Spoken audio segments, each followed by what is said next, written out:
muffler for? Putting a dryer in there, well, you just burn it, you're going to discharge the system if you don't watch out. That stuff's going to deteriorate. You change the dryer to liquid lime.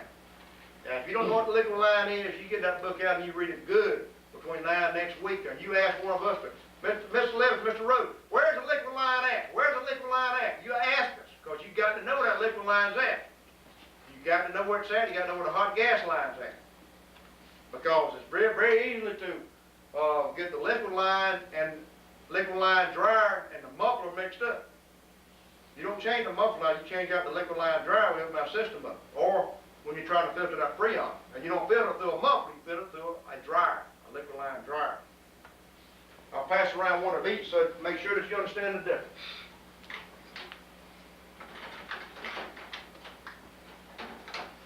Most any of your units on a heat pump, you're going to have a muffler on the discharge line. You're going to have a muffler coming right off of that compressor.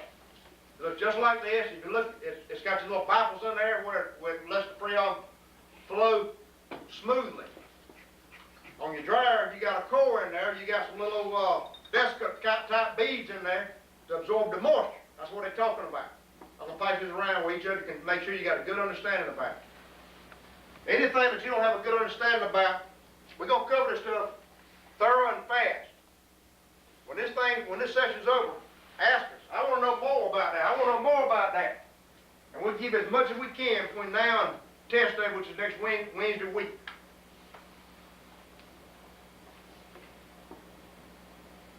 To reclaim.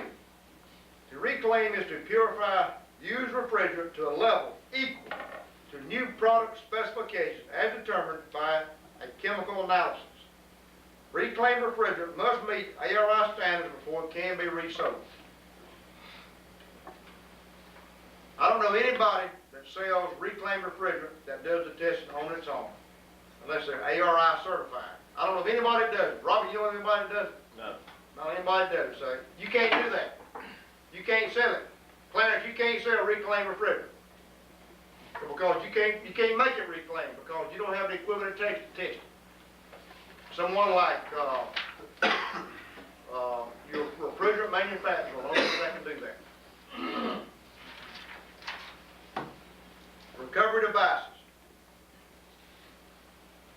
Refrigerant recovery and or recycling equipment manufactured after November 15, 1993 must be certified by an EPA-approved equipment testing organization, such as UL or ETL, to meet ARI standards. There are two basic types of recovery devices. One type of recovery device is referred to as a system-dependent or passive and relies on the compressor within the refrigeration appliance to recover the refrigerant. System-dependent recovery devices may only be used on appliances containing 15 pounds of refrigerant or less. Even though this system is not used very many times. Rob, you ever seen this system used very many times? No. It's still going to be a test. You're going to see 2 or 3 questions about this right here. So you need to understand the difference in both. And the key is 15 pounds of refrigerant or less. That's the key. And you got operating compressor. That's the key. The other type of equipment is referred to as self-contained. It has its own means of drawing refrigerant out of the appliance. Self-contained recovery devices can be used on any size appliance. Active recovery devices are capable of removing refrigerant from appliances whether or not the compressor is operating.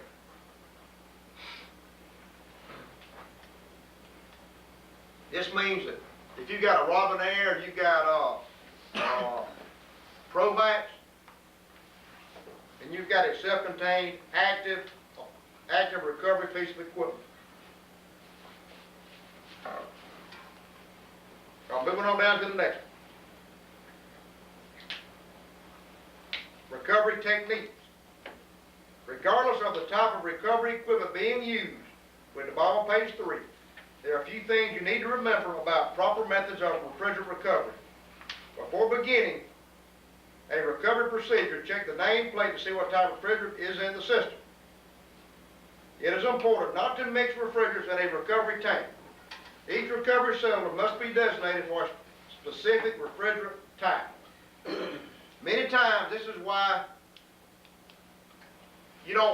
and match. If you're an air conditioning man, you're a good air conditioning man, you don't mix and match refrigerants because you don't walk around with half a dozen drums. If you're a refrigeration man, you got to have a drum for every refrigerant you got. If you're an air conditioning man, you got to have a refrigerant. Most of them are 22 right now. But if you're a refrigeration man, you got to have about 10 different kinds of refrigerants that I've seen that's very common out there. About 10 different kinds. That's why you don't see a whole bunch of refrigeration men in the field. You see mostly air conditioning folks. I used to be a refrigeration mechanic in the field. I had my own business.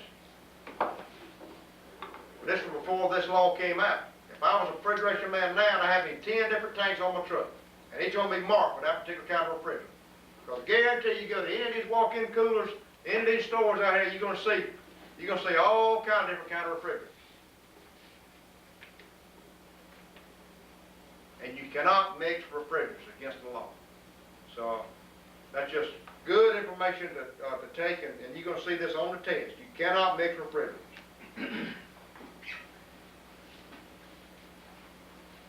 Mixed refrigerants may be impossible to reclaim. What they do is, if you're going to turn in some mixed refrigerants, you could get billed for handling the mixed refrigerant. You could get billed because they've got to destroy them. Everywhere you take them, they got to destroy these refrigerants, and so they could bill you for this. It could be quite a large bill. I don't know of anybody that this happened to, because most of what I know conforms to the regulations. But someone who didn't know what they were doing very well might give them some mixed refrigerants. If it was mixed too bad, then you'd get billed for having to recover that refrigerant. They would have to recover it and destroy it. They'd have to incinerate it. Now, moving on to the top of page 4.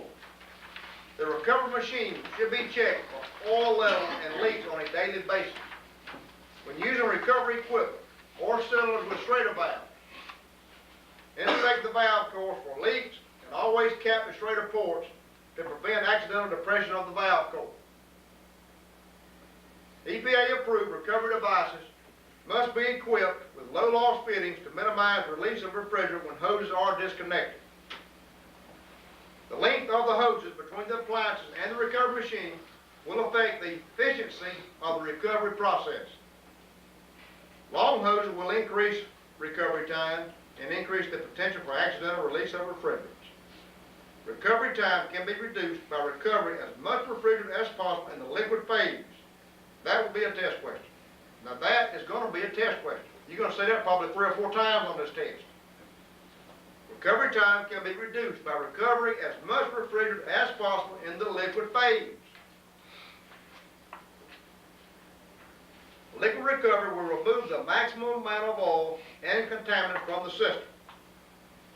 Liquid recovery should begin at the lowest point in the system. That's another test question. Why would you want to recover liquid from the lowest point in the system? That's where it's going to settle. That's exactly right. That's where you're going to get it quick. You can't start at the top and get it very quick. If you start at the bottom where the liquid's going to be at, you're going to get it a lot quicker. Roof-mounted condensers and first-floor evaporators begin recovery at evaporator liquid line. That makes sense, doesn't it? That's a test question, too. That's going to be a test question. You better mark that in your book. If you got a yellow magic marker, mark it. Roof-mounted condenser and first-floor evaporator begin recovery at evaporator liquid line.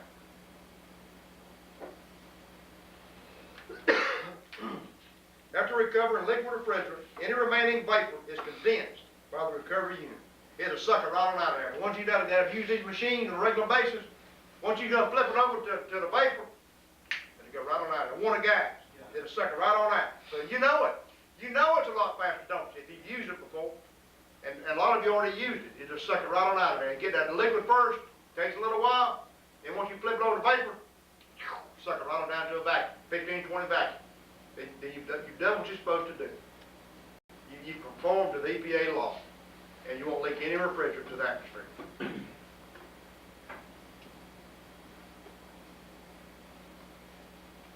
Okay, move down to the next paragraph. After recovery, the refrigerant may be returned to the appliance from which it was removed, or to another appliance owned by the same person. Now that's gonna be a test question too. I go back to what I said a while ago. You can't go swap Freon with different customers. You cannot do that. It's against the law. And you can't go and make a deal with Ms. Jones to get Willie's Freon. They said, Ms. Jones, Willie got some Freon here, and I'll sell it to you a little bit cheaper. It's used Freon, and nothing wrong with it. You can't do that. You can't do that. You got to. You can only put that Freon back in Ms. Jones' unit. You can't go sell it to somebody else or either give it to nobody else. I can come back on you and haunt you and cost you a lot of money. So don't ever think you can do it. If the appliance is a MVAC, that stands for Motor Vehicle Air Conditioning, the refrigerant must be recycled or reclaimed before reuse. Recovered refrigerants may contain contaminants such as acids and moisture. Therefore, it is necessary to frequently check and change the oil and filter on a recycling machine. And I guarantee you that's the life of that machine too. That's the life of that machine. To change that oil on it, service it, keep it serviced, take care of it. Whether it's yours or whether it's the company you work for, you take care of that machine. You change that oil in it, check it on a regular basis. I notice you guys checking these vacuum pumps on a regular basis. Checking the oil in it, because you know you can't run out of oil, don't you? And I appreciate it. Day and night, you guys, you've been taught that and you know to do it. You check them before you go cut them off. Okay, Robbie, you want to take over recovery cylinders for me? Yeah, we'll do that.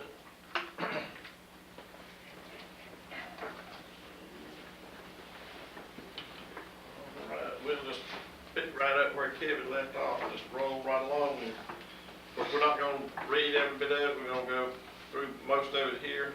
Talk about recovery cylinders. Most of you, all of you here in school have seen them, know what they look like. Disposable cylinders used with virgin refrigerant and may never be used for a recovery tank. That's like the Freon, the tank that Freon comes in, you can never use that for a recovery tank. Most of them now have valves on, check valves on where you can't put back into them, so that eliminates that part. The older ones they used to use those tanks, they make air tanks, everything out of it. They stopped that. They put the valves in them so that you cannot use those anymore. Empty or near empty disposed cylinders should be disposed of by covering any remaining refrigerant, rendering the cylinder useless, then recycling the metal. Y'all ever noticed on the like on the tank the Freon comes in, it's got the little round disc looking thing there, it's indented a little bit. That's where you render it where it can't be used anymore. You get all the Freon out, you vacuum it out, take a punch, knock a hole in it right there. It knocks out pretty easy. And that's what that spot is in there for. Recovery cylinders are specified, designated by the to be refilled. Cylinders are usually equipped with 2 ports, one liquid, one vapor. Care must be taken not to overfill or heat the cylinder, as the could result in an explosion. EPA requires that refilled refrigerant cylinders must not be filled above 80% of capacity. That's where your scales come in good. When you recover, you think you about got it full. If you don't have a limit switch on it or something like that, just set it on the scales. You know what, how many pounds your recovery cylinder should hold. They're just like the other tanks, they're either 30 or 50 pounds, most of them. You get 80% of that, you figure out how much 80% is, and don't put any more than that in. Cold day, you would probably have no problem with it, but you know, most of the time on air conditioning, you're gonna be recovering hot weather, 100 degrees. You fill that thing 95% full, set it on the back of your truck, it's 104 degrees outside, it's got nowhere for it to go. And eventually it'll find a place. You don't want that though. You don't want that. But it will leave here. Let's see. EPA requires that refillable refrigerant cylinders must not be filled above 80%. Just remember that before an empty cylinder is put in service, technician should. They're talking about new tanks there. You don't know exactly what's in that new tank. And, if you're recovering some refrigerant out of a unit and you're gonna turn right around and put it back in that unit when you fix it or whatever needs to be done to it, go ahead and vacuum out. You might have some, non-condensables in your, new tank, might be a little moisture in it, something like that. If you do, you're gonna contaminate your refrigerant. So go ahead and, vacuum it out real good, then recover it into it, and then you got good, clean refrigerant to use with it. I don't know if don't remember him ever saying it a while ago about changing ownership of the, refrigerant.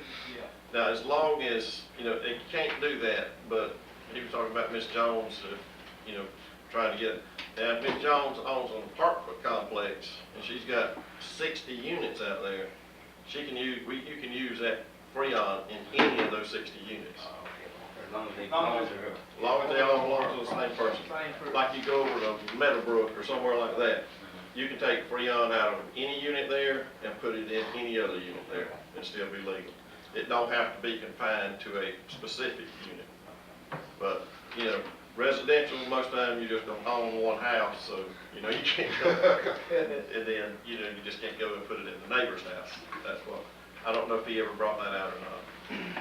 But we need to bring that up.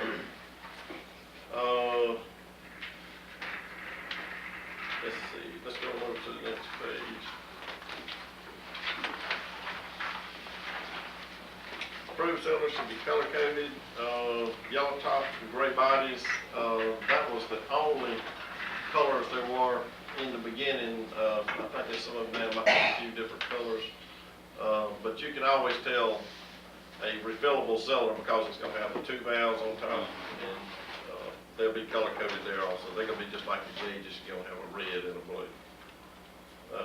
Cylinder supposed to be hydrostatic tested and date stamped every 5 years. If the cylinder show sign of rust or anything, it should be taken out, not be used anymore. On all those recovery cylinders, if you look on the top part of the band there that protects the valves, there's a date stamped in there. And then after 5 years after that date, then it should be inspected again, and they'll stamp another date in there if you want to keep on using that recovery cylinder. Let's see, shipping and transportation. Before shipping any used refrigerant, check with the cylinder, meets DOT standards, complete shipping, paperwork included, number of cylinders, all this kind of stuff. And another thing to remember here, it'll be a test question. It'll ask who has the final say-so on shipping refrigerant. It'll ask if it's the EPA, the DOT, or anybody like that. But in a case like that, the DOT has the final say. They have say-so over EPA, what goes over the highways. They regulate everything else, but they don't regulate what goes over the highways. The DOT will tell you what's legal and what's not legal to go over the highways. So remember that one. In these books here, just about any sentence there where they make a statement, you turn around and put it in the form of a question, it's just about going to be that way on the test. This is a much more condensed book than we used to have. It used to be real thick that you had to study through.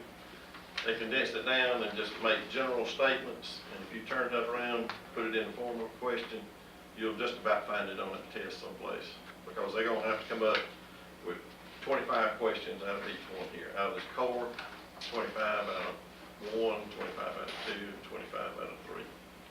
And you get, I think at 18, you have to get right on each section to pass. I think 18 gets you back. And once you've ever passed any section, you don't ever have to go back and take that section again. If you take it past core and section 1, then you're approved for core and small appliances. You don't ever, then the next time we have a class, if you want to come back then and take the others, then when it comes test time, all you have to do is take section 2 and 3. you can concentrate your efforts on just those two. Let's see, we covered the shipping there. Talked about the DOT classification tags, indicating the 2.2 non-flammable gas. Dehydration, all the students would know what dehydration is. I mean, cleaning it up, getting moisture out. Proper dehydration procedures through evacuation are important to follow. When moisture is allowed to remain in a system containing CFCs or HCFCs, the refrigerant will become decomposed and result in that formation of hydrochloric and hydrofluoric acids. And that's definitely a question. You need to remember those two. What happens, that's really what destroys your equipment. It ain't that little bit of moisture in there and say, well, how will a few drops of moisture in one, do that? Well, it don't, as long as it's in there. But then when it changes into the acids, then that's when it starts eating away at it, and it will destroy it. And most of the time, it won't take too long. Achieve a deep vacuum, and to dehydrate, remove moisture from a system. It is not possible to over-evacuate a system. Achieving a deep vacuum and monitoring the vacuum level is an excellent method of determining if a leak is present. A lot of people do that on new installations now. They'll, with the gauges, they can they'll put that on there and pull a good deep vacuum. If everything holds fine, down to about 400 microns, and they know right away they don't have a leak. They don't have to go through all the leak testing. If they have a leak,